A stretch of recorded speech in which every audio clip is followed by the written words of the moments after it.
Maya Pumbengi. Good evening po. Wala mga tamarimla kayo. Ano po? Alam po ninyo, kung ako ang teacher, bibigyan ko kayo ng grade na 95. Pasado kayo.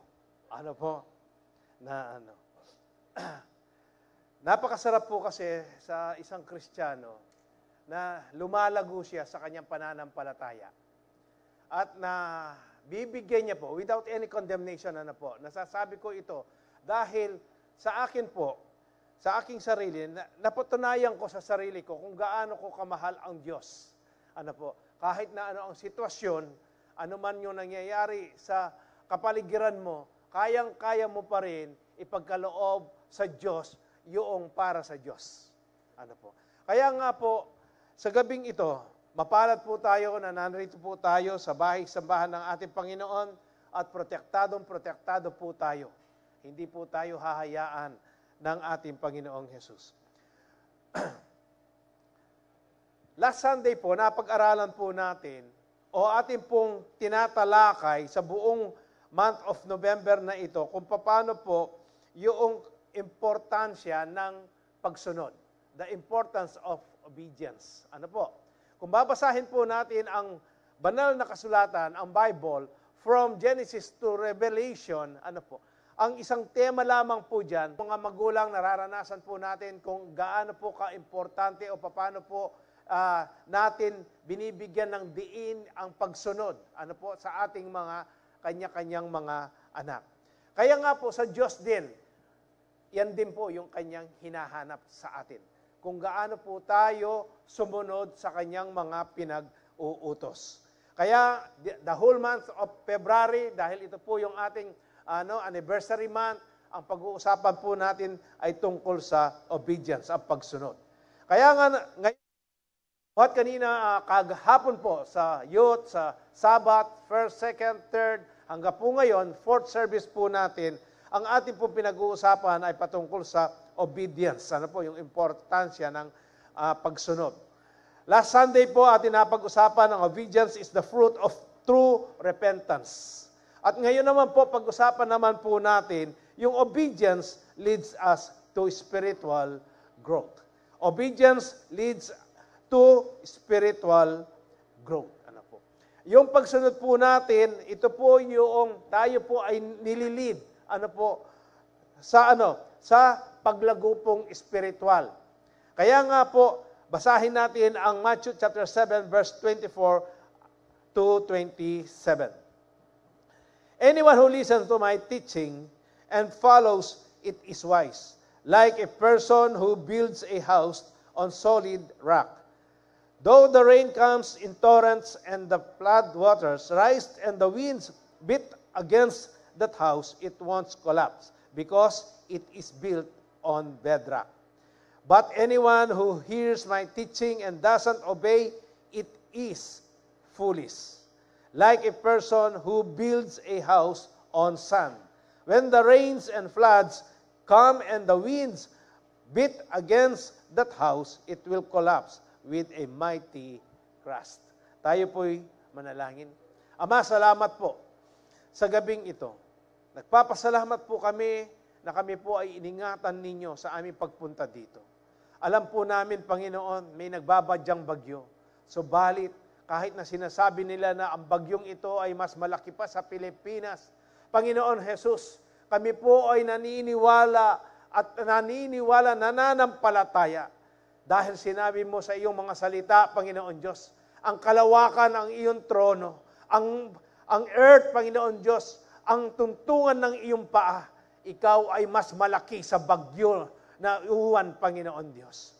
Panginoon, alam po namin na kayang-kaya mong tunawin ang bagyong ito at hindi na maninira, Panginoon Diyos, sa aming bansa, Panginoon. Panginoon, maraming salamat po sa aking mga kapatid na buong puso po, buong oras nila, Panginoon Diyos, na ipinagkaloob ang kanilang panahon upang makapagsamba lamang sa inyo. Pagpalain mo po ang bawat isa't isa, ganun din po, Panginoon Diyos, yung mga naka-online, Panginoon Diyos. Pagpalain mo rin po sila. Panginoon, hayaan mo na ang iyong banal na Espiritu Santo ay malaya pong kumilos sa aming kalagitnaan. Open the eye of our heart, Panginoon Diyos. The eye of our understanding. That we may comprehend, fully comprehend, Panginoon Diyos, ang iyong mga salita upang namnamin po namin, maranasan po namin, Panginoon Diyos, ang kapangyarihan mo, Panginoon, kung paano ka kumilos sa bawat buhay po namin. Nagpapasalamat kami muli, Panginoon Diyos, sa mga first-timer, sa mga bisita namin, Panginoon. Ang dalangin ko po, Panginoon Diyos, buksan mo ang mata ng kanilang puso at mata ng kanilang pangunawa na habang pinakikinggan po nila ang iyong banal at makapangyarihan na salita, ito ay tumimo sa kanilang puso at magkaroon ito, Panginoon Diyos, ng epekto na magkaroon ng pagbabago sa kanilang buhay, sa kanilang pangunawa patungkol sa inyo. Maraming salamat, Panginoon Diyos. Ako po'y lukuban ninyo ng inyong banal na dugo. Ang mga salita mo ang siyang magiging salita ko. At ang pangalan mo lang ang siyang itataas ko sa likuran ng pulpitong ito at sa bahay-sambahan na ito.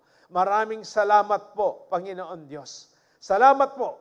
Amin po, Panginoon Diyos, ikinukumit ang lahat ng aming panalangin na ito sa pangalan ng aming Panginoong Jesus na aming tagapagligtas. Ang lahat po ay magsabi ng Amen. Amen. Dito po sa ating binasa, at dito sa pamagat po ng ating pag-aaralan, yung obedience, sabi po dyan, leads us to spiritual growth.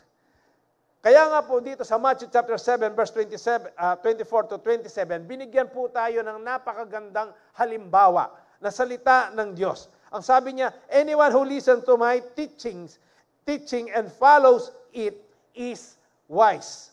Like a person who builds a house on solid rock. Ang sino man daw po, tayo, ang tinutukoy dito, na nakikinig sa mga katuruan. Pag sinabi pong katuruan, ito po yung naririnig ninyo na salitang doktrina, teachings. Yan po yung doktrina, katuruan. At sumusunod, ito ay isang wise, matalinong tao. Kaya sabi niyan? Siya ay katulad ng isang tao na nagtayo ng bahay sa isang buhay na bato. Sa atin po yung solid rock, ito po yung buhay na bato, di ba? Sa sapang bato po, kapag pumupunta ka na dyan, meron po silang tinatawag na planas. Yung planas po yun, yung buhay na bato, yung kulay, parang black yun eh. Alam niyo yung buhay na bato? Yun po, marami nang dinaanan na bagyo yun, pero nandun pa rin hanggang ngayon. Hindi po siya natitinag. Kaya po, ito yung sinasabi ng salita ng Diyos. At kung sino man ang nakikinig, sabi niya, sa salita ng Diyos at kanyang sinusunod ito, isa siyang taong matalino. Na nagtayo ng kanyang tahanan o ang kanyang pananampalataya ay nakaangkla sa ating Panginoong Jesus. Sabi po dyan, though the rains comes in torrents, kahit na dumating ang napakalakas na bugso ng ulan, and the flood waters rise and the winds beat against that house, kahit na dumating po yung tubig ulan na napakalakas, sabi po dyan, at yung hangin na kahit po i-beat, ang bahay na ito, kahit na po ito ay, tawag po nito, yung ng hangin, hampasin, yan. Hampasin ng malakas na hangin, ang bahay na ito, hindi po ito magko-collapse, hindi ito masisira. Bakit? Sabi niya, because it is built on bedrock. Buhay na bato po yan. Yung matibay na bato. Sa verse 26, but anyone who hears my teaching and doesn't obey, it is foolish. Kung ikaw, sabi niya, nakikinig ka sa mga katuruan na ito at hindi ka naman sumusunod. Yung una po, follows. Ngayon, ang ginamit dito, obey. Sumusunod. Ang sabi niya? You are foolish. Sa salita po natin, yan? B-O-B-O. Kaya nga, like a person who builds a house on sand, when the rains and floods comes and the winds beat against that house, it will collapse with a mighty crash. Ano po? Nakita po natin kung paano po yung tubig na napakalaki, ano po, yung ulan na napakalakas na nangyari sa Cebu, kung paano po yung mga bahay doon. Nakita po ninyo, malakas yung tubig, pero meron pa rin nakatayong mga bahay. Bakit? Dahil saan matatag po yung pundasyon. Ano po? Bato. Yung mga lighthouse, mga materials po, makita niyo sumusunod po yan sa agos. Kaya nga po dito, ang itinuturo sa atin, kapag tayo ay naririto, ano po, nasa CU ka man, nasa Bible study ka man, ano po yung mga gawain, fellowship, na ang pinag-uusapan po ay salita ng Diyos, dapat hindi lang po natin pinakikinggan yan, dapat sinusunod natin. Ipinamumuhay po natin ang ibig sabihin yan. Amen po ba? Kaya nga, no matter how many scriptures you read or sermons you listen to, you will never grow spiritually without obeying and applying God's words in your life. Kahit po napakarami ng mga salita nababasa po ninyo sa Bible na ito, mga scriptures, salita po ng ating Panginoong Jesus. Sabi po diyan, at kayo ay napakarami ng mga sermons na inyong pinakikinggan, even sa mga cellphone ninyo, sa mga TV ninyo, sa radyo ninyo, ang dami ninyong pinakikinggan na mga katuruan. Ang sabi diyan, you will never grow spiritually. Hindi ka rin lalago spiritually. Bakit?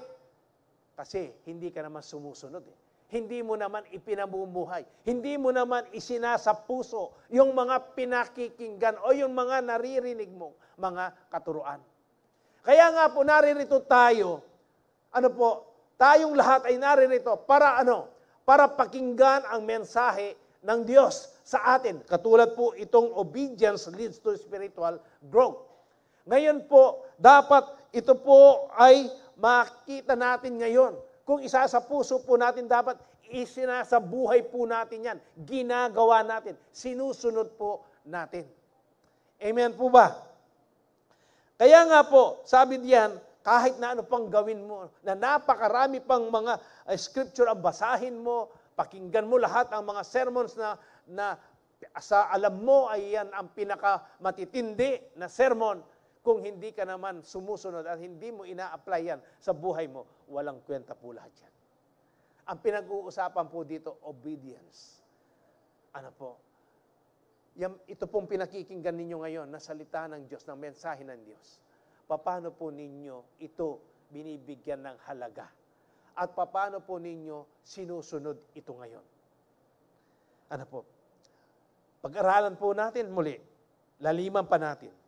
Obedience leads to spiritual growth because obedience invites the Holy Spirit to work in us. Sino na ho ba ang nakaranas dito kung paano kumilos ang banal na Espiritu sa kanyang buhay? Kakaiba po. Ang sabi na po ng John chapter 14 verse 26, but the advocate, sabi po diyan, the Holy Spirit, whom the Father will send in my name, will teach you all things and will remind you of everything I have said to you. Marami pong nagkakaproblema po dito. Ang sabi po dyan, but the advocate, sabi po, the Holy Spirit, whom the Father will send in my name, will teach you all things. Sabi niya po, and will remind you of everything I have said to you. Sino daw po yung magtuturo sa atin? Ang banal na Espiritu. Noong nag-aaral po tayo, meron tayong paboritong teacher. Di ba? Bakit mo paborito yan teacher na yan? Kasi, Pastor, magana-kaya po at matas siyang mamia grade. Di po? Alaya po mabagsak yan, kaya favorite niya po. Pero alam po ninyo, sa tao po, kapag ikaw ay nagpapaturo, hindi niya po lahat ibibigay yung kaalaman na alam niya. Hahayaan kanya na mag-isip rin, magpagod. Meron kang dapat mag-exert ka rin ng effort. Subalit, dito po, ang pinaka-best sa atin po, ang pinaka-best na teacher po, walang iba kung hindi ang banal na Espiritu. Bakit? Dahil ang banal na Espiritu, kailanman hindi ka tuturuan na magkasala. Ang banal na Espiritu, ituturo niya kung ano ang ikabubuti ng iyong kaluluwa, ng iyong Espiritu. Kaya nga po, paano niya i-remind sa atin kung tayo naman po ay tamad magbasa, mag-aral ng salita niya. Kaya nga po, lagi ninyong naririnig sa likuran po ng pulpitong ito. Lagi namin kayong ini-encourage na magbasa, mag-aral, mag-meditate ng salita ng Diyos. Para pag dumating yung panahon na meron kang pinagdadaanan ng mga problema, ng mga pagsubok, merong i-remind ang banal na Espiritu sa iyo, o anak. Yang problema na yan, higit na mas makapangyarihan ang Diyos. Natatandaan mo ba yung 1 John chapter 4 verse 4? Ano yung 1 John chapter 4 verse 4? Greater is He. Mas mahigit na makapangyarihan yung nasa sa iyo. Sino yung nasa sa iyo? Ang banal na Espiritu kesa sa hari ng mundong ito, kesa kay Satanas. Yun ang i-remind ng banal na Espiritu sa iyo kapag alam mo yung 1 John chapter 4 verse 4, pinagmumuni-munihan mo yan. Amen po ba? Kung hindi ka nag-aaral ng salita ng Diyos, ano ang gagawin mo? Ano ang i-remind ng banal na Espiritu sa iyo? Wala. Ano po? Hindi naman po pwede rito na meron pumasok dyan, Pastor, baluke, alam ko ang Bible. Pinag-aralan mo ba ang Bible? Ay, hindi. Basta yan, nandyan lang sa isip ko yan. Alam ko ang John 3:16. Ay, wala pong ganyan. Kahit naman po sa atin, nung nag-aaral tayo, walang ganyan. Na sinabi mo kaagad sa alam ko na po yan. Dapat po tayo ay mag-aral, mag-accept po tayo ng effort po natin. Mag-effort po tayo. Amen po ba? Para ang mga salita ng Diyos, kapag sa panahon na merong kang problema, merong mariremind, merong kang natatandaan, ito pala ang dapat kong bigkasin, ito pala yung dapat kong sabihin. I-declare. Amen po ba? Kaya nga po, ano ang sabi dito? The Holy Spirit came to us to be our teacher and to remind us of God's Word. However, it's not automatic. Pakisabi po nga, it's not automatic. Hindi po automatic yan. Ano ang sabi? We need to yield and to obey Him so that He can work in us. Alam po ninyo, gustong-gusto ng banal na Espiritu na siya ay makakilos po sa atin.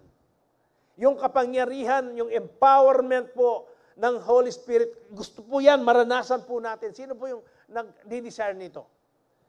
Alam po ninyo, nasa sa atin ang susi. Kung ayaw naman po natin, ayaw natin makipag-cooperate, hindi po makakakilos ang banal na Espiritu sa atin.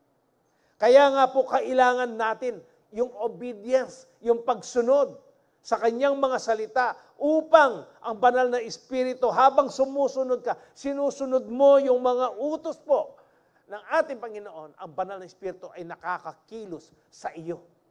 Tingnan po natin ang kwento sa Acts chapter 5 verse 27 to 32. Dito po, kung babasahin po niyo yung naunang mga chapter, sila Peter po, ang mga apostles po, napuspos po sila ng banal na Espiritu. At talaga pong nagkaroon sila ng tapang, courage, dahil ang banal na Espiritu ay nasa sa kanila. Kaya nga dito po sa pinag-aaralan natin, kung yung mga unang verses dyan, marami pong nangyari o ginawa sila Peter at ang kanyang mga kasamahan na mga apostoles po ng mga milagro, mga pinagaling po na may mga karamdaman. Kaya nga dumagsa ang mga tao. Dinala po nila yung may mga karamdaman. At hindi na po magawa nila Peter at ang mga apostles na isa-isahin nila. Kaya po ang ginawa nila, hinilera nila doon sa daanan. Napuno po yan, kahit na po yung mga sinasalihan ng masamang espiritu. Kaya nga po doon, dumaan lang si Peter at yung kanyang anino, madaanan lang po yung mga may karamdaman at yung may mga sinasalihan ng masamang espiritu, sila po ay gumagaling. At nabalita po yan sa buong Jerusalem. Kaya nga po yung punong pare at saka yung mga kasamahan niya, yung mga Sadducees, ano ang ginawa po nila? Pinahuli nila si Peter at yung mga kasamahan niya. Pinakulong po. Dahil nga, nainggit sila eh. Well known na po yung pangalan nila Peter at kung sino yung kanilang ipinapangaral, walang iba kundi ang ating Panginoong Hesus. Kaya nga po, nung nakulong na po sila, kinulong na sila, kinagabihan, dumating po ang isang anghel ng ating Panginoon. Pinalaya po sila. Nandun po yung gwardya. Nakapadlock po ang mga pintuan ng kulungan. Pero hindi nila namalayan. Nakalaya po sila Peter at ang kanyang mga kasama. Ang sabi noong anghel sa kanila, ipagpatuloy ninyo ang inyong pagbabalita o pagtuturo patungkol sa pagkabuhay na muli. Sige, punta kayo doon sa templo, sabi niya. Dinala po doon sa templo. Pagkatapos, dumating po anong tawag nito? Yung bukang liwayway. Mag-uumaga na. Inumpisahan na po nila Peter at ng kanyang mga kasamahan na mag-preach patungkol kay Jesus. At ito naman pong mga high priest na ito at yung mga kasama niyang mga opisyales, dahil umaga na po, nag-call siya ng meeting. At pinatawag niya ngayon, pinasundo niya ngayon itong mga sila Peter. Doon sa sundalo, sa kapitan po. Pumunta yung kapitan, kinukuha sila Peter, nakita nila walang laman yung kulungan. Pero nandun yung mga sundalo, nakatayo, nakapadlock ang mga pinto ng kulungan. Bumalik sila, nag-report sila. Doon sa mga high priest. Alam po ninyo, may dumating na isang lalaki. Sir, yun po mga hinahanap ninyo na pinakulong ninyo, ayun po, nandun sila sa templo. Nagtuturo po sila. Hinuli po sila, iniskortan lang po. Hindi nila sapilitan na kinuha po. Kasi natatakot sila sa mga tao na pagbabatuhin po sila. Dahil nga maraming nako-convert eh. Marami pong nababago. Naniniwala, sumasampalataya sa ating Panginoon Hesus. In-escort po nila, dinala nila sa high priest. Kaya nga po dito sa ating pagkakaaralan sa Acts chapter 5, verse 27 to 32, noong dalhin po sila doon sa harapan ng sabi po diyan, the apostles were brought in and made to appear before the Sanhedrin to be questioned by the high priest. Noon po yung high priest siya ang makapangyarihan eh. Nasa konseho po yan, council, parang ngayon po sa atin. Kaya po sabi diyan, we gave you strict orders not to teach in this name. Nagbigay kami ng mahigpit na kautusan na huwag na kayong magtuturo sa pangalan na ito, sabi po. Ano po yung pangalan na yon? Pangalan po ni Jesus. Yan po yung sabi ng high priest. Ano pa po ang sabi diyan? Yet, sabi niya, he said, yet you have filled Jerusalem with your teachings and are determined to make us guilty of this man's blood. Gayunpaman, sabi niya, pinuno ninyo ang Jerusalem ng katuruan at determinado pa kayo na kami ay may kasalanan, sabi po diyan, sa pagpatay. Sa taong yan. Kaya nga po, talagang galit na galit ang high priest. Ano naman po ang sagot ni Peter at ng kanyang mga apostoles? Dahil po sila ay obedient. Paano sila naging obedient? Ano ba ang sinunod nila? Yung mag-preach po sila, mag-share po sila ng magandang balita. Yung Great Commission, ginagawa po nila yan.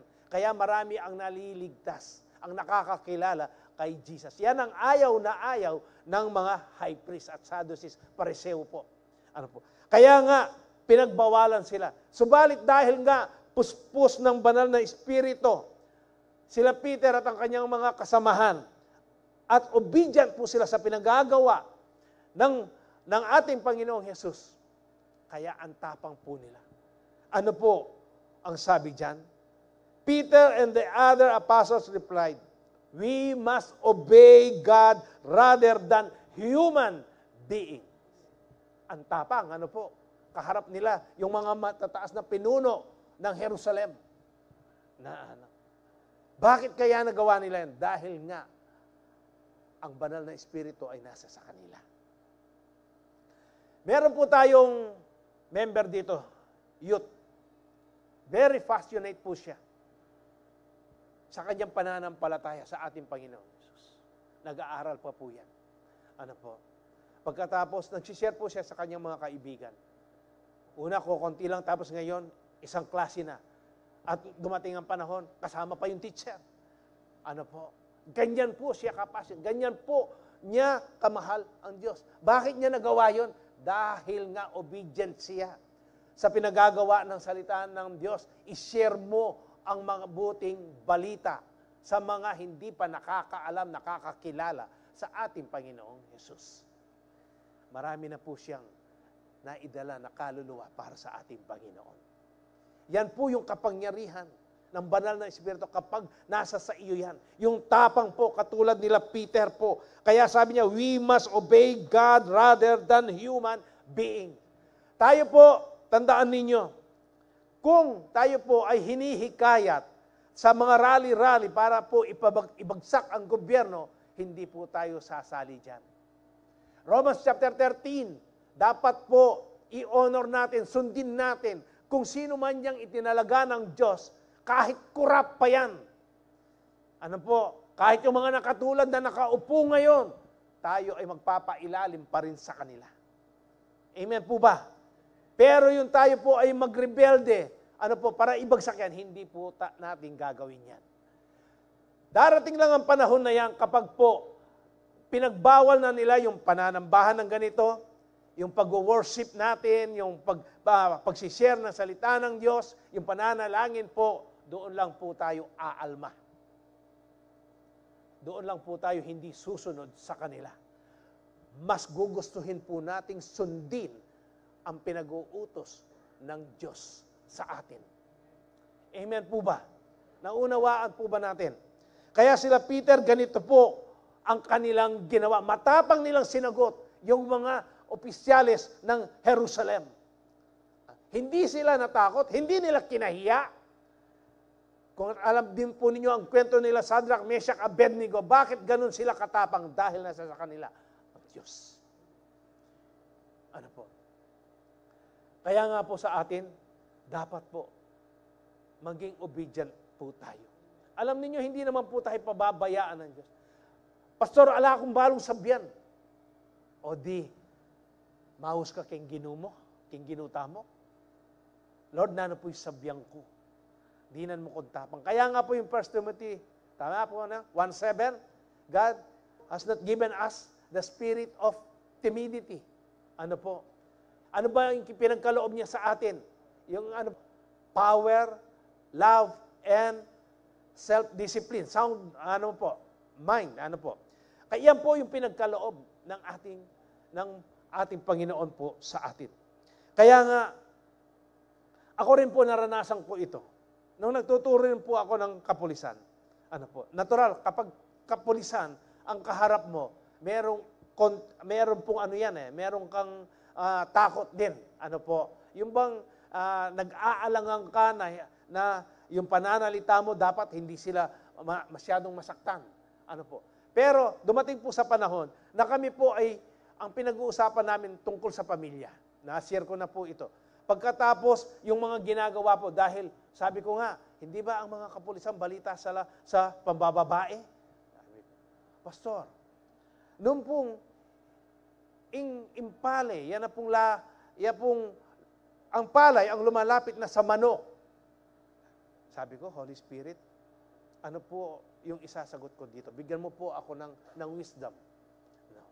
Habang sinasabi niya po yan, Pinaisip po sa akin ng banal na Espiritu. Una, alanganin po ako magsalita eh. Pero sabi ng banal na Espiritu, sabihin mo. Sabi. Alam po ninyo, sir, sabi ko, ang tao po nilalang ng Diyos. At ito po ay binigyan niya ng katalinuhan, ng free will, sabi ko. Hindi po tayo nilalang ng Diyos na manok. Nilalang po tayo, tao na merong isip. Tama po ba? Sabi ko sa sarili ko, sabi ko ito. Kaya na. Balo yun po, mahililan niya mo muna. Kaya ba't may nahimik lang? Siguro may kaisip-isip lang. Totoo naman po. Nilalang tayo, hindi naman manok. Bakit yung palay, sasabihin mo, lumalapit sa iyo, tapos hindi mo kayang tanggihan? O sabihin mo, nahulog ka doon. Hindi mo yung makaswelo. Ika mo. Potang may bulgarita. Pag nabulgar yung kasama yung pamilya mo, doon sa dalamhati. Pero nung maligaya ka, ikaw lang. Sabi ko po sa kanila. May nahimik lang. Ingkay. Kaya po ito, kung susunod lang po tayo sa yung mga pinag-uutos po ng salita ng Diyos, sigurado po mararanasan natin ang kapangyarihan ng banal na Espiritu po sa atin. Kasi itong Diyos nila Peter dito, siya rin yung Diyos natin ngayon eh. Yung Holy Spirit na ito, siya rin yung Holy Spirit ngayon. He is yesterday, today, and forever. Amen po ba? The apostles' obedience to God unleashed the Holy Spirit's power, resulting in miracles, and most remarkably, the transformation of many who came to believe in Jesus as their Messiah. The apostles' obedience. Bakit po tayo naririto? Meron tayong mga kapatid na sumunod dito. Naging obedient po sila. Doon sa Great Commission. Kaya nga, binigyan sila ng kapangyarihan ng banal na Espiritu, lakas ng loob, courage, tapang, para i-share ang mabuting balita sa inyo, sa atin lahat. Kaya naririto po tayo ngayon. Amen po. Dapat ganyan din po yung nasain po natin. Philippians chapter 2, verse 12 to 13. Therefore, my dear friends, as you have always obeyed, sabi po dyan, not only in my presence, but now much more in my absence. Aking mga kaibigan, sabi po nila, as you have always obeyed, na lagi kayong sumusunod. Sabi niya, noong ako ay kasama ninyo, lagi kayong sumusunod. Ngayon, sabi niya, na kahit hindi ninyo ako kasama, ang sabi niya, but now much more in my absence. Continue, sabi po dyan, to work out your salvation with fear and trembling. Pastor, akala ko hindi pinagtatrabahuan ang salvation. Opo, hindi talaga pinagtatrabahuan. Ano ba ang konteksto nito? Kagabi po, nagbigay ng illustration ang ating punong pastor. Ang sabi po dito, yung continue to work out your salvation with fear and trembling. Halimbawa, hindi ba tayo lahat may muscle na tayo? Gusto po natin maging matigas yan. Ano po ang gagawin natin? Natural, mag-exercise tayo. Para maging, matigas, ma-develop pa. Yan po yung ibig sabihin dito. Ngayon po, sabi dyan, continue to work out your salvation with fear and trembling. Ano ang sabi? Dapat obedient ka. Sumunod ka. Sundin mo. Kung noong kasama ninyo Pablo, na talagang matatag kayo. Ngayon kahit nawala ako, dapat yung katatagan na yan, yung pagsunod ninyo yan, sabi niya, gawin pa ninyo. Pagpatuloy ninyo, na gawin ninyo na kayo ay mag-workout, na gawin ninyo na maging matatag pa ang inyong salvation with fear and trembling. Sabi po dyan, dapat obedient ka dyan. Tayo po, paano natin ginagawa? Na ang salvation po natin ay dapat hindi mawala. Dito po, nawawala. Kung babasahin po nyo dyan. Kaya yung one save, always save, hindi po totoo yun. Sana hindi na sinabi ni Pablo ito. Sana ang sinabi na niya, o sige, okay lang. Huwag na ninyong, pag-isipan pa yung salvation ninyo. Gumawa na lang kayo ng gumawa kahit na anong gusto ninyo. Pero hindi po. Ano ang sinasabi dito? Kung sa salita ko po, kung ako ang proteksyonan mo ang iyong salvation. Huwag mong hayaan na, na mawala. Lagi kang magtrabaho. Yung trabaho dito, basahin mo ng basahin ang salita ng Diyos. Maging obedient ka sa mga aral na naririnig mo. Ipamuhay mo. Kasi po, meron naman pong obedient na nagdadambog. Di ba? Hindi tao sa puso. Ang gusto po ng Diyos, yun talagang kusa, yung masaya ka. Kaya itong mga apostles pong ito, masaya nilang ginagawa yan. Obedient po sila. Kaya ano pa ang sabi ng verse 13? For it is God who works in you to will and to act in order to fulfill. Ang Diyos po, ang sabi diyan, who works, siya ang kumikilos po sa iyo. Doon sa kanyang kagustuhan, yung gagawin niya, and to act in order to fulfill His good purpose. Maging obedient lang po tayo. Kasi, ang lagi po nating dahilan, Pastor, kasi ako pa po sanay eh. Kasi ako pa po gewayan eh. Kasi ala ko pa pong balo. Kasi. Ano po? O kailan? Kailan ka mag-uumpisa? Kailan ka magiging obedient? Kailan ka magbabasa, mag-aaral, magme-meditate ng salita ng Diyos?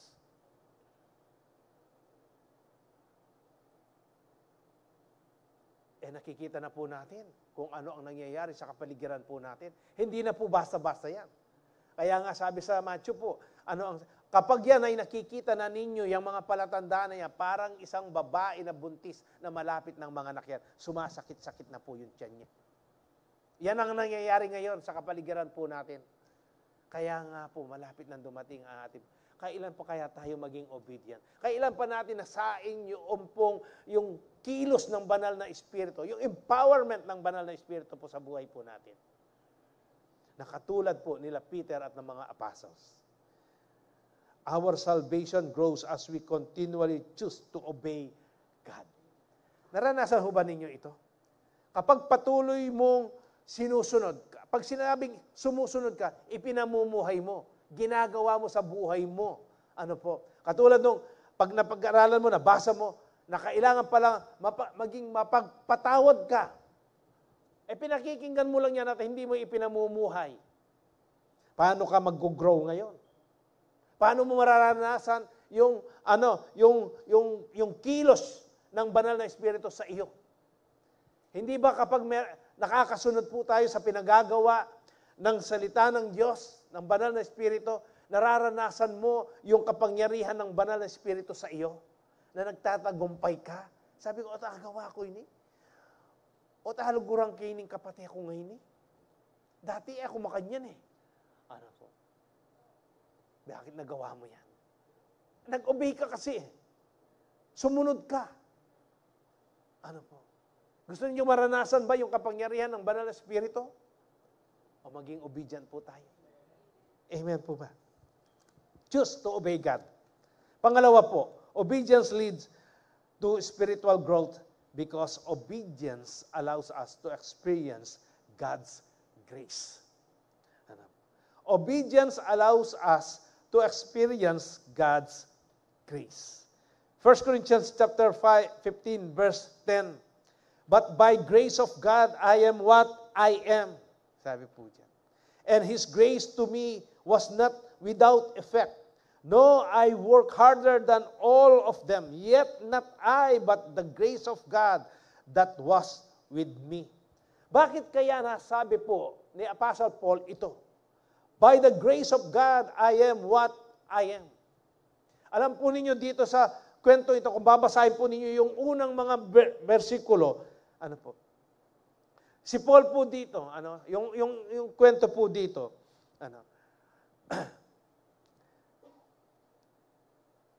ang Panginoong Hesus po nagpakita sa mga disipulo.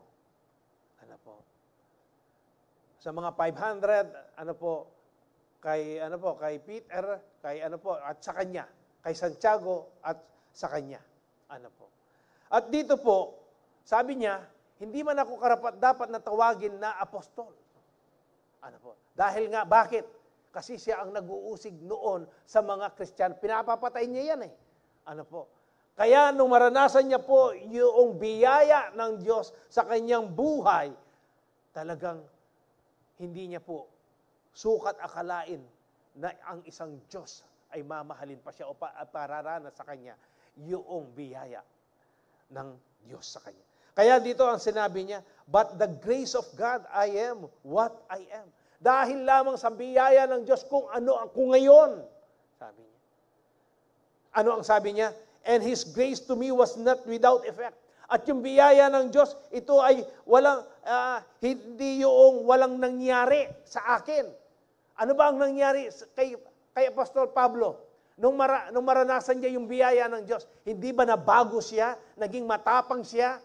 At ano pa ang sabi niya? No, I work, sabi niya. Alam ninyo, sabi niya, ako ang pinakamaraming ginawa kesa dito sa 12 mga apostol na ito. Nagpunta ako ng Africa, nagpunta ako ng Europe, nagpunta ako ng Asia. 4 na beses yung journey niya. Binalikan niya po yan. Pero ano ang sabi niya? Yet not I. Hindi ako, sabi niya, but the grace of God that was with me. Nagawa ko lang yon dahil sa biyaya ng Diyos. Ano po yung mga nagagawa po natin sa kaharian, sa ministry ng ating Panginoon? Kahit na ikaw ang pinakamalaking nagbibigay ng tithes o ng love offering po dito, hindi mo dapat sasabihin yung ako. Amibagsak na ka. Hindi po grace yun ng Diyos. Yan po yung pride. Yung ginawa, totoo po ito. Alam niyo, kapag tayo po ay nakakapag-accomplish, nakakagawa, sa kaharian, sa ministry ng ating Panginoon. Ako nga po, lagi ko po sinasabi sa mga siyo ko, alam niyo, ang kalaban natin, yung inner being natin. Hindi ba, kung minsan, tinapik ka, santing na ng boses mo? May bless ko. Kasanting mong mag-lead worship, sabi po. Pansinin ninyo yung inner being ninyo. Umaalsa yan yumayabang. Di ba? Meron yan. Kasanting mo mag-MC, sister, brother. Kasanting mo magsalita, pastor. Panandaman mo ito. At saka itang kilog, ingkay na.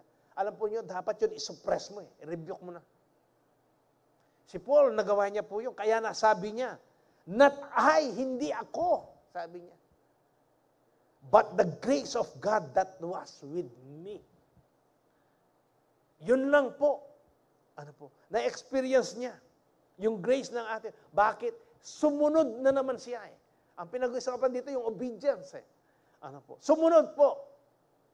Ano kaya ang pinaggagawa ng Diyos sa atin? O ano yung mga ginawa na po ninyo, nagawa ninyo, na dumating doon sa panahon na nagmamalaki na kayo? Dapat wala pong ganyan. Walang ganyan dito sa Calvary Temple. Ang dapat lang po nating sabihin, yung Luke 17:10, ano ang sabi diyan? We are unworthy servant. We have only done our duty. Lord, unworthy servant lang po ako. Ginawa ko lang po yung inyong pinagagawa. At sa biyaya lang po ninyo, kaya ako nagawa ito. Yun lang po yung sasabihin dapat natin. Hindi yung ako, dahil sa akin. Kaya dumami ang membro ng Calvary Temple. Dahil sa akin, kaya napakaganda ngayon ng Calvary Temple. Hindi ho ba kayo namamangha ngayon sa ating sanktuaryo? Pinasalamatan, nung nakita ba ninyo, pinasalamatan ninyo ang Diyos? Na ano naman yung pigastos ang dareni? Dapat po marunong tayong magpasalamat. Alam po ninyo yung mga yan, Binibili po natin sana yan, ino-order natin. Pero dahil po mananampalataya din po yung, yung kausap po namin dyan, pinagkaloob na lang po yan sa atin. Ang sabi ko sa kanya, palakpakan po natin ang Diyos. Ang sabi ko sa kanya, alam mo kapatid, nagtanim ka sa matabang lupa. Ibe-bless ng Diyos ang inyong kumpanya. Hindi pwedeng walang balik yan. Meron po yan. Kaya nga po dito, kapag meron tayong nagagawa, katulad ni Paul, ang lagi lang natin sasabihin, yet not I, hindi ako. But the grace of God that was with me. Amen po ba? Sa 2 Corinthians chapter 12, verse 9 to 10, but he said to me, my grace is sufficient for you, for my power is made perfect in weakness. Talagang si Paul, ang dami niya pong naranasan sa kanyang buhay dahil sa kanyang pagsunod sa ating Panginoong Jesus.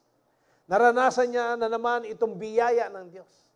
Dahil po dito, kung babasahin po ninyo ang kwentong ito, sabi niya merong isang tao, sabi niya na nakarating doon sa ikatlong langit at sa 14 years, sabi niya. Ang tinutuko niya siya. Ay gusto niya ipagmalaki yun, pero ayaw niya ipagmalaki yun. Kaya nga, ano ang nangyari dyan? Sabi niya, binigyan ako ng thorn of the flesh ng Diyos. Sabi niya. Kaya dito, every time na nararanasan niya po yung thorn of the flesh na yon, ano ang ginagawa niya? Ano po ang ginagawa niya? Tumatawag siya sa ating Panginoon. Kaya sabi ng Panginoon sa kanya, my grace is sufficient for you. For my power is made perfect in weakness. Tayo po lahat may weakness po tayo. Sabi nga po na Pastor Manny, ito po ay hindi wickedness, kung hindi weakness, kahinaan. Hindi po yung kasamaan. Kahinaan po natin. Tayong lahat, meron po tayong kahinaan. Particularly po, sa mga lalaki pala. Ano ba yung kahinaan natin tayong mga lalaki? Noong hindi pa tayo na born again. Noong hindi pa natin sinusuko itong mata na to at saka yung kaisipan natin sa ating Panginoon. Ano ang mahilig mong tignan? Di ba babae? Hindi naman lalaki. Kasalanan na yan. Doble-dobling kasalanan yan. Kung lalaki pa rin ang tinitignan mo, na may kahinaan po tayo. Dumarating po sa panahon niyan na tinutokso tayo ng kaaway. Ano ang ginagawa mo? Nakatitig ka pa rin ng ganon? O iiwas mo, Lord? Dinan mo ko pong kasikanan. Sara mo rin mata ko. Lako mo po. Itang iisip ko Ginoo, baywan niya po.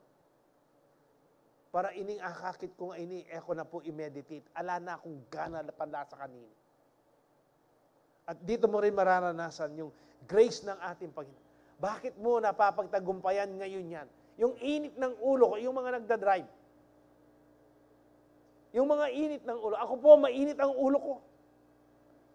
Salamat sa Diyos. My grace is sufficient for you, for my power is made perfect in weakness. Doon sa kahinaan mong yon. Kapag tumawag ka sa ating Panginoong, hindi pwedeng hindi Kanya tutulungan. Mararanasan mo doon yung kapangyarihan ng biyaya ng Diyos. Tandaan po ninyo, ang biyaya ng Diyos, sabi nga doon, hindi yung walang epekto sa iyo. Merong epekto dapat na makikita mo sa iyong buhay.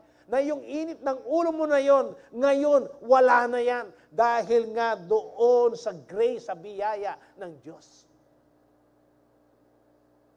Therefore, I will boast all the more gladly about my weaknesses, sabi po ni Paul. Gayon man, sabi niya, ako ay magiging magalak, sabi niya. Na yan? Boast all, sabi niya po, gladly about my weaknesses. So that Christ's power may rest on me. Upang ang kapangyarihan ni Kristo ay manatili, manahan sa akin. That is why, sabi po dyan, for Christ's sake, I delight in weaknesses, in insults, in hardships, in persecutions, in difficulties. For when I am weak, then I am strong. Hallelujah. Yung mga iba po, meron silang mga sinasabi. Masyado naman kayong extreme. Kung babasahin po ninyo ang lahat ng kwento, magbuhat sa Old Testament hanggang New Testament, lahat ng mga tagasunod po ng ating Panginoong Jesus, extreme po ang faith nila. Sana hindi na nila binigay yung buhay nila kung hindi extreme ang kanilang faith. Ito po, sinasabi diyan, sabi po diyan, that is why for Christ's sake, I delight. Sabi niya po, meron akong kagalakan, sabi niya. Saan daw siya may kagalakan? Doon sa kahinaan niya. Yung pang-iinsulto sa kanya. Ano po, yung hardship, yung kahirapan. Ano pa, yung persecution, yung difficulties. Ano ba ang naranasan ni Paul sa kanyang buhay?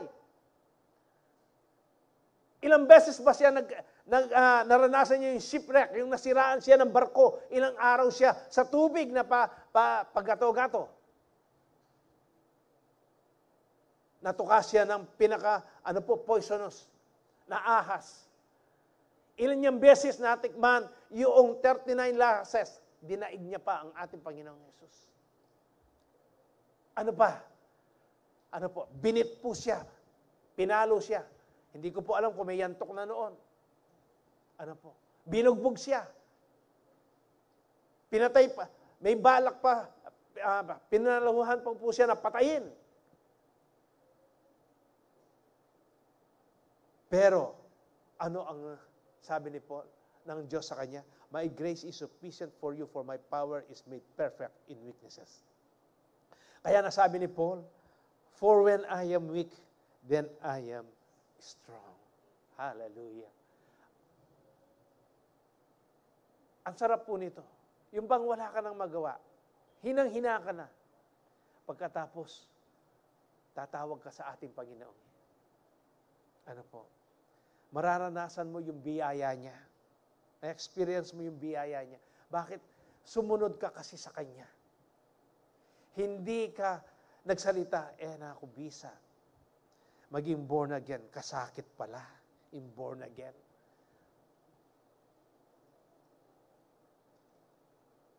Si Paul, hindi po nag-surrender. Si Paul, talagang nag-obey lang po siya. Ano po? Talagang naranasan niya. Yung biyaya ay sufisyente. Sabi nga po dito, sufficient for you, for my power is made perfect in weakness. Doon po natin nararanasan yung kapangyarihan. Ano po? Yung power, yung biyaya po sa buhay po natin. Kapag tayo po ay nagtatagumpay. Sa James chapter 4 verse 6, and He gives grace generously. Ano po? As the scripture says, God opposes the proud but gives grace to the humble. Makita po natin dito na talagang si Paul, marunong po siyang magpakumbaba. Ano po?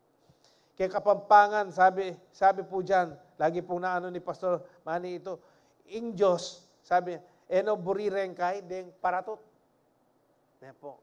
Hindi ba, kuminsan po tayo ay nagkukwenta, yabang na, sabi niya. Ali, man mayabang, paratot siya. Iburi ng siyabang kanita, mayabang yang mayabang. Yan po. Ganyan po yung natin, termino po natin, tayong mga Kapampangan Ano po. Pero, ano ang sabi diyan? But gives grace to the humble. Si Moses po, ang dami niyang ginawa na mga himala. At kung paano niya po pinangunahan ang Israelita for 40 years. Ano po? Pero nasabihin ng ating Panginoon sa kanya, hindi ka na makakapasok sa lupang pangako, sa promised land. Di ba pinaakyat niya yan doon sa bundok? Pagkatapos, tignan mo, tapos mahiga ka magpahinga. Tapos namatay na po si Moses. Nawala na siya. Pero hindi po siya nagdahilan. Lord, 40 years ko la pong pengunahan ding Israelita. Dakal ka pagawa ka na ako, naggewa ko. Sinabi mo, ihampas king ka na akong tukod king Red Sea. At yan ay bubuka. Nangyari naman po lahat. Ano ba ang nangyari kay Moses? Bakit hindi siya nakapasok sa Promised Land? Hindi ba sinabi ng ating Panginoon, dahil humingi ng tubig ang mga Israelita? O sige, kausapin mo yung bato.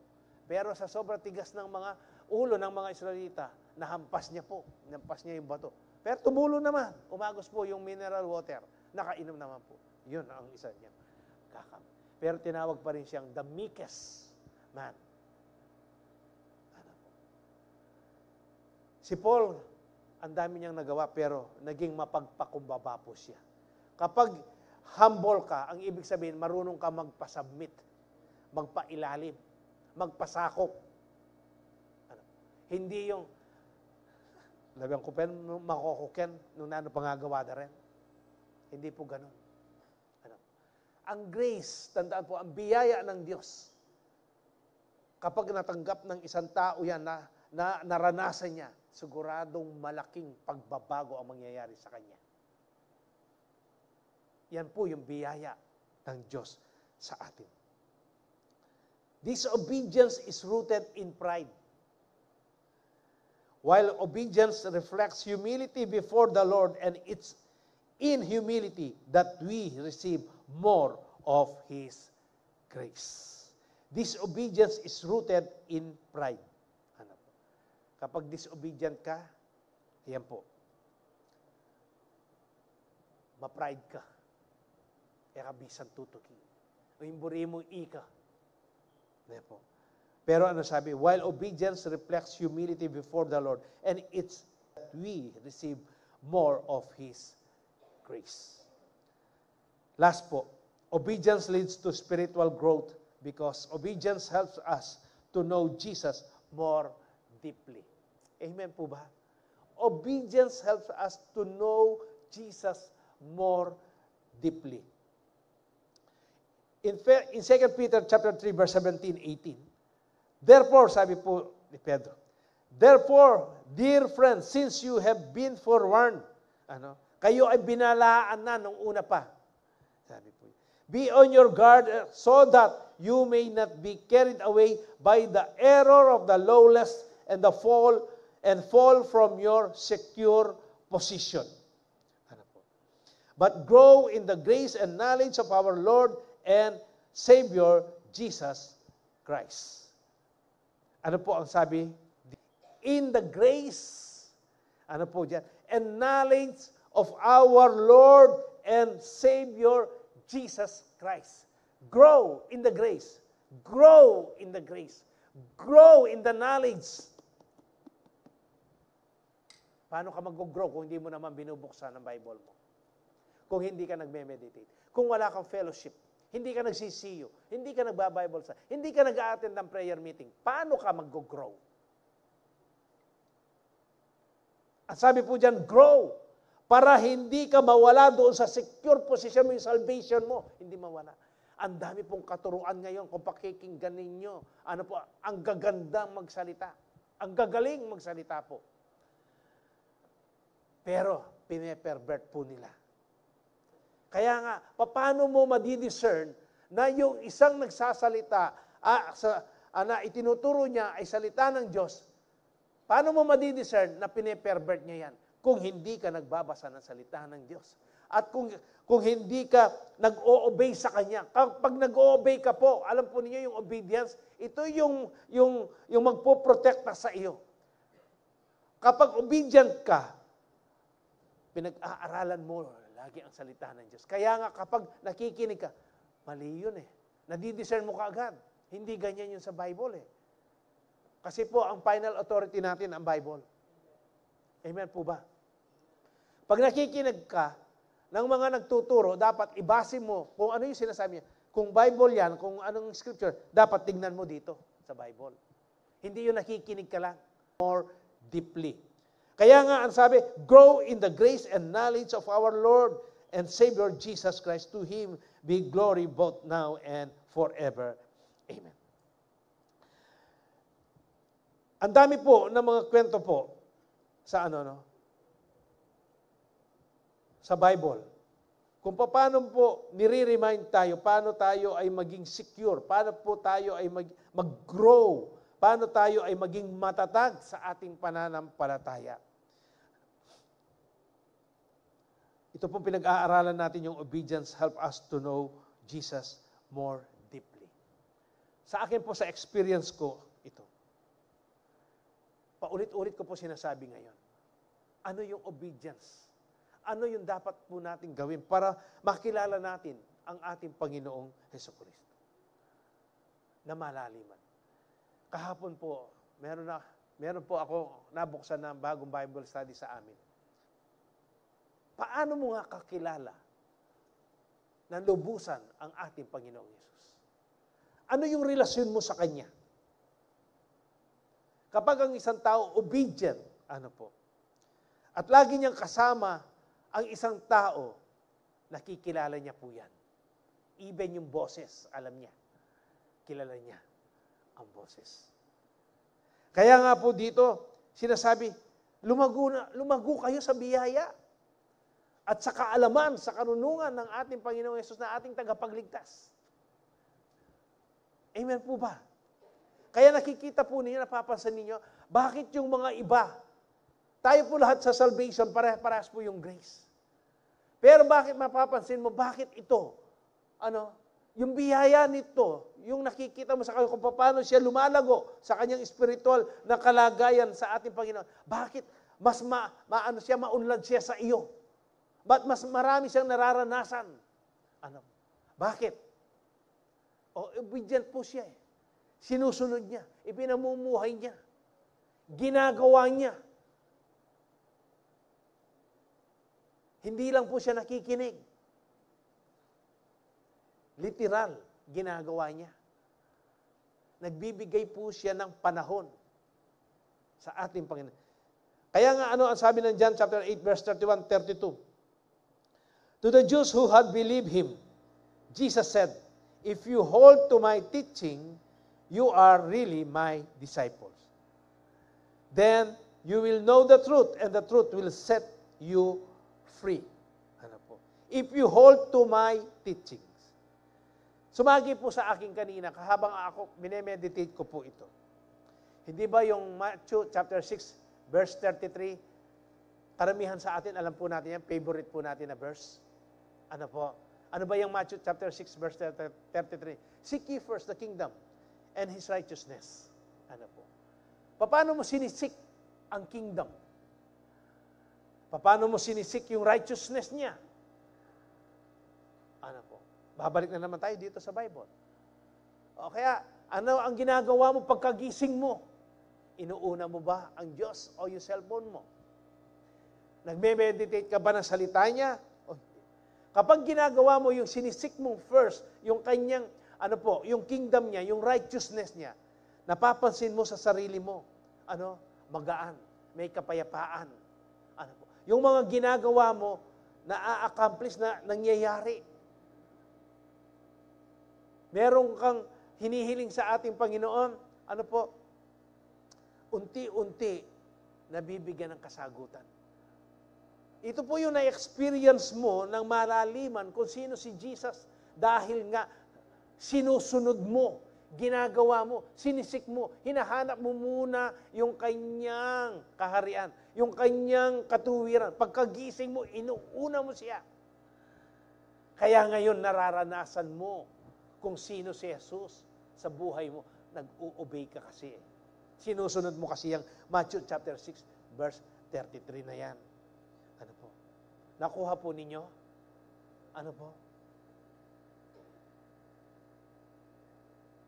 Naunawaan ho ba natin? Kung paano yung obedience help us to know Jesus more deeply. Ito pa po, sa pagbibigay, sabi ko nga po, pagdating sa buhay Kristiyano, dalawang weapon, ang ginagamit ng kaaway para hindi po umunlad o maging mature. Kung tayo po ay nagbabayad ng tax, pag kumakain tayo kahit saan, 12% po yun. Hindi siya po 10%.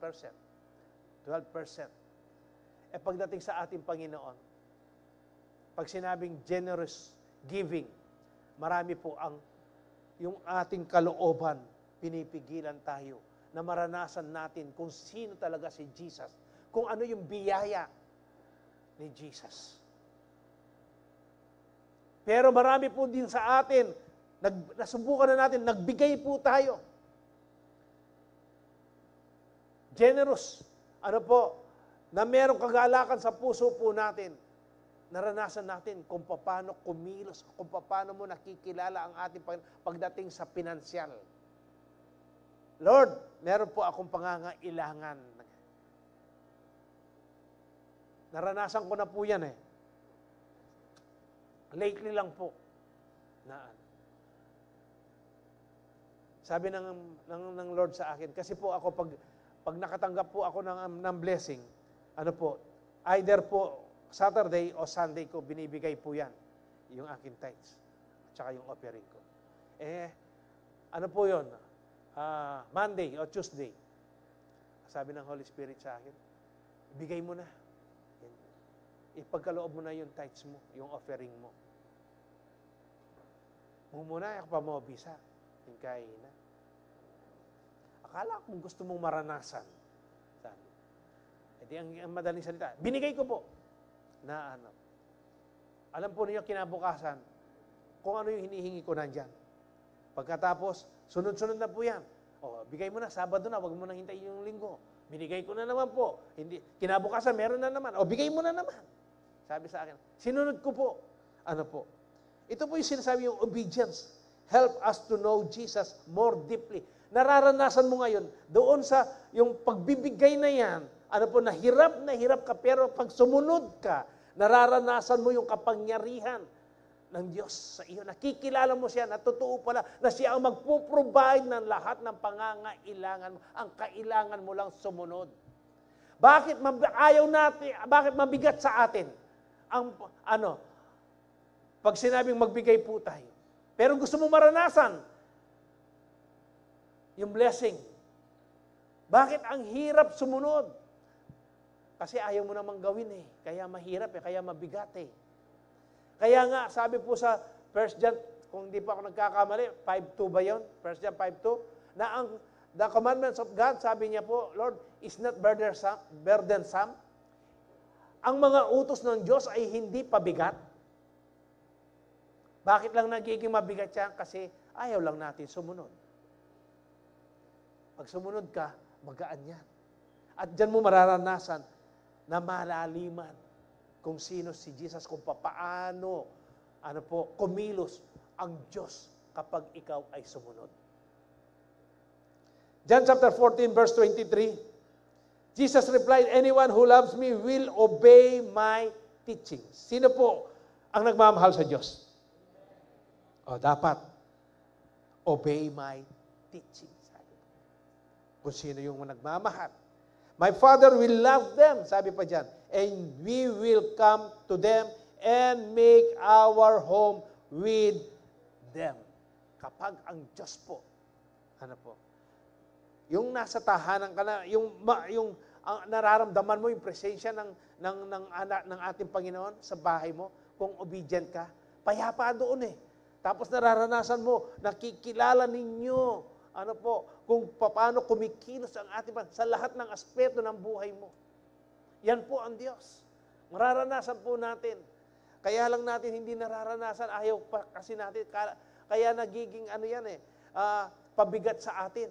Ayaw mo lang kasi sumunod. Sumunod ka lang. Kung hindi mo mararanasan ito. Yung biyaya ng ating Panginoon. We can obey without loving, but it's impossible to love without obeying. Amen po. Last verse po, dalawang verse na lang po ito bago tayo magtapos.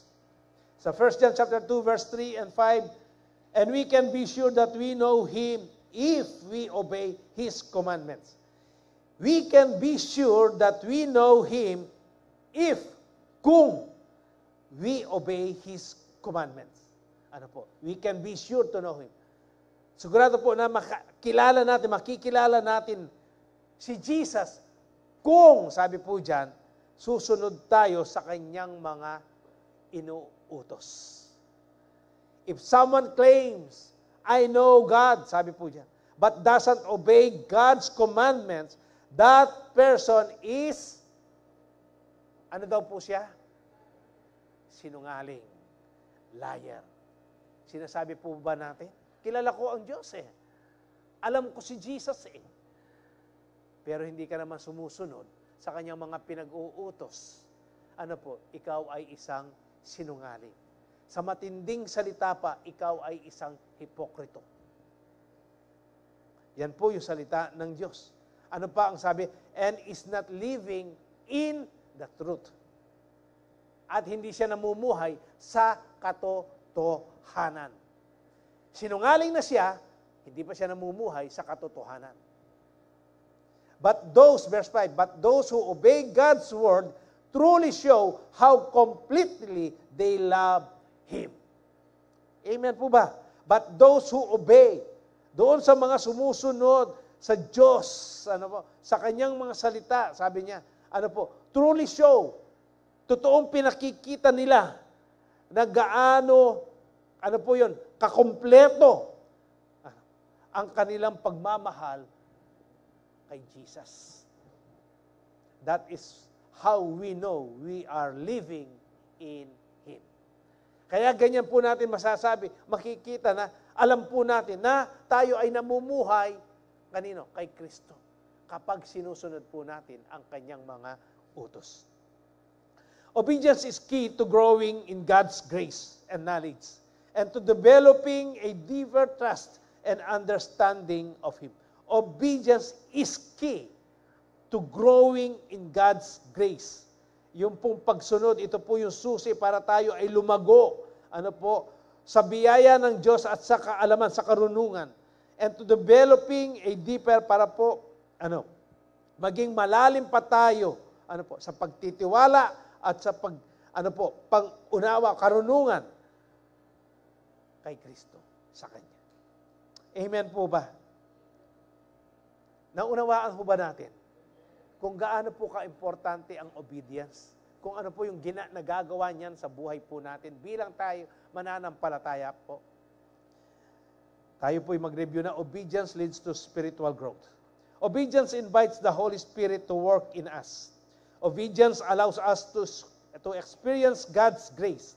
Obedience helps us to know Jesus more deeply. Last verse, Colossians chapter 2, verse 6 to 7. And now, just as you accepted Christ Jesus as your Lord. Sino po ang tumanggap na kay Kristo dito bilang sarili niyang tagapagligtas? Sa mga first-timer po natin, gusto po ninyong tanggapin ang ating Panginoong Hesukristo bilang sarili niyang tagapagligtas? Ano po?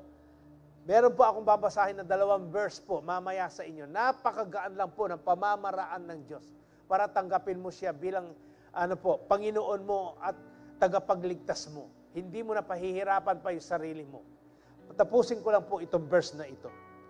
And now, just as you accepted Christ Jesus as your Lord, you must continue to follow Him.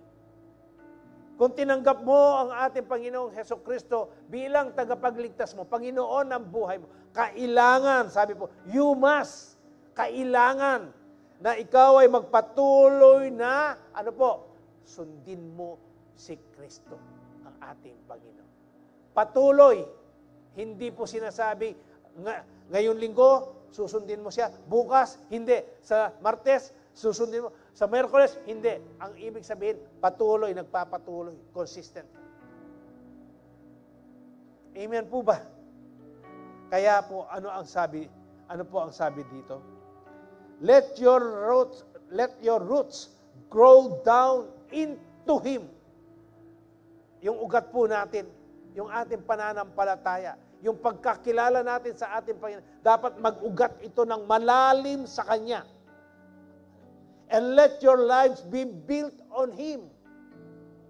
Then, your faith will grow strong in the truth you were taught. Sabi po dyan. Then your faith, ngayon sabi niya, yung inyong pananampalataya ito ay lalago, magiging matibay sa katotohanan na itinuro sa inyo.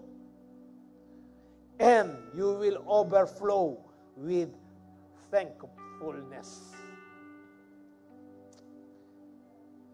Let's continue to obey the Lord, that we may grow spiritually and bear good fruit for His glory. Disobedience leads to spiritual death, but obedience brings life and fruitfulness. Amen po ba? Doon po sa mga first-timer, narinig po ninyo ang salita ng ating Panginoon. Hindi po aksidente na naririto kayo. Kahit na bumabagyo, naririto po kayo. Yan po ay inonor na ng Diyos sa puso po ninyo. Kung gusto po niyong tanggapin ang ating Panginoong Jesus bilang sarili niyong tagapagligtas, napakadali po. 1 John 1:9. Ano po sa LED. Basahin po ninyo ito. Yan lang po ang gagawin ninyo. Ang sabi po dyan, if we confess our sins, if you confess, gawin po natin personal. If you confess, if I confess, sabi po dyan, my sins, He is faithful, tapat po, and just, matuwid po, and will forgive, at patatawarin niya, as our sins, ang mga kasalanan po ninyo, and purify, at lilinisin po kayo, as from all unrighteousness, sa lahat ng inyong karumihan. If you confess, kanino po natin, i-confess ang ating kasalanan, hindi po sa tao, kung hindi diretso sa ating Panginoong Hesus. Pangalawa po yung Romans 10:9. Romans 10:9.